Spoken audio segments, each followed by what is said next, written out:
Good evening. There's anger this evening after Birmingham Airport appears to have been overlooked in the government's airport expansion plans. Airport bosses, business leaders and politicians in the West Midlands had hoped that the government announcement would pave the way for Birmingham Airport to grow to help ease pressure on airports in the South East. Well, our business correspondent Mark Goff is at Birmingham Airport now. Mark, how big a blow is this? We're surprised, we're disappointed, we feel let down. They're just some of the comments I've been hearing today from politicians, business leaders and from the airport who thought that Birmingham Airport was going to get at least something today from the government. Perhaps being told that a second runway, now currently scheduled for 2050, might be a little bit sooner, or at least they can expand the existing runway. But no, nothing unfortunately. They're also surprised because the airport was preparing for a ministerial visit tomorrow. That was cancelled at lunchtime today, so perhaps the signs were there that Birmingham was going to miss out. And missing out has disappointed a lot of people, not least Paul FAULKNER from the Chamber of Commerce. I think we were a little disappointed that there wasn't any mention of Birmingham Airport in the government's sort of decision on Heathrow. But at the same time, it is important to remember that this was very much focused on the South East and the capacity issues down there. And I think we've seen how contentious the decision around Heathrow has been. It was always going to be, and then today that's really come to life. So why were people so hopeful? Well, yesterday, Howard Davis, who wrote the Davis Commission into airport expansion around the whole of the UK, said that a second runway at Birmingham was now a more interesting option. And only last month, Jim O'Neill, the Treasury Minister, told Number 10 he thought expanding the runway, the existing runway here, would help rebalance the UK economy. So people thought that the Midlands might get some favour from Whitehall. Apparently not. It's all at the southeast again now. It's all being concentrated down at Heathrow.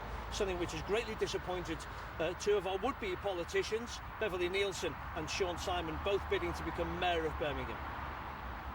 If the United Kingdom has an overwhelming strategic need, it's to expand our airport capacity in the heart of the country. And we go on and on and on about London and not a word about the West Midlands. It really is disgraceful. I feel that Chris Grayling has really failed the rest of the UK economy, the regions of the UK economy, by not coming up with a proper plan to address the vital needs for rebalancing in the UK economy and the urgent need of our mixed manufacturing economy in the West Midlands to be able to move people and goods all over the world to market.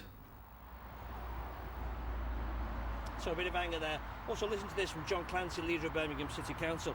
The government's made a decision on resolving congestion at London's airports. A pointed reference again to the Midlands missing out to the South East. Now he says we must develop our own plans for Birmingham Airport and HS2. In other words, we must go it alone. Well, the Transport Secretary Chris Grayling did mention Birmingham today, only once, only in response to a question from a very unhappy Michael Fabricant.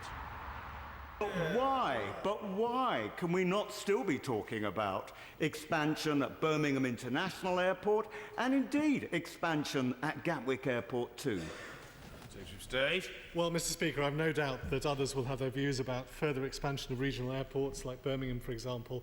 Right now, today, though, Mr. Speaker, the focus of this government and this process, which was, after all, set up to identify an addition to capacity in the South East, following a recommendation from an independent commission, it's actually about delivering what they've recommended to us. Mark, is this the end for expansion at Birmingham Airport then? No, I mean, this is too important for Birmingham Airport, for the business leaders, for the whole of the Midlands economy, the Midlands engine. So no one's going to take this line down at all.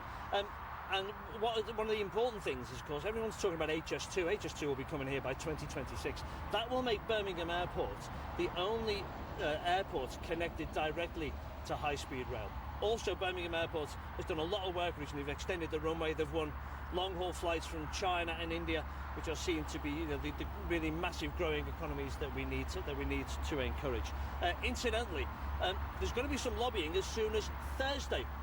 Chris Grayling, the Transport Secretary, has invited the Chambers of Commerce from around the country down for a coffee on Thursday morning, including Birmingham. What's he going to be discussing? Airport expansion and HS2. People are really scratching their heads here, thinking, well, what's he going to tell us? Because he's told us nothing today. You'd love to be a fly in the room at that meeting, wouldn't you? Yes, thanks, Mark. The MP for Telford